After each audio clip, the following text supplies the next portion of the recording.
اس کے بعد حضرت امام مہدی علیہ السلام اس شہر کی طرف آئیں گے جسے کاتا کہا جاتا ہے، جس کی لمبائی 1000 میل اور چوڑائی 500 میل ہے۔ اس شہر کے 360 دروازے ہوں گے اور ہر دروازے سے 1 لاکھ جنگجو نکلے گا۔ مسلمان ان پر 4 تکبیروں کو بلند کریں گے اور اس شہر کے دروازوں کو منہدم کر دیں گے۔ اس وقت مسلمان وہاں سے کثیر مال غنیمت حاصل کریں گے اور پھر وہیں 7 سال کی مدت تک قیام پذیر رہیں گے۔ اس کے بعد وہاں سے تمام چیزوں کو بیت المقدس کی طرف منتقل کر دیا جائے گا۔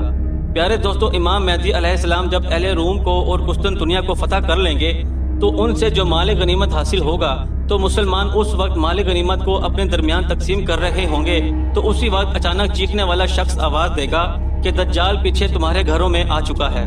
اس وقت تمام لوگ حضرت امام مہدی علیہ السلام کے پاس اس طرح پناہ لیں گے جیسے شہد کی مکھیاں رانی مکھی کے پاس پناہ لیتی ہیں۔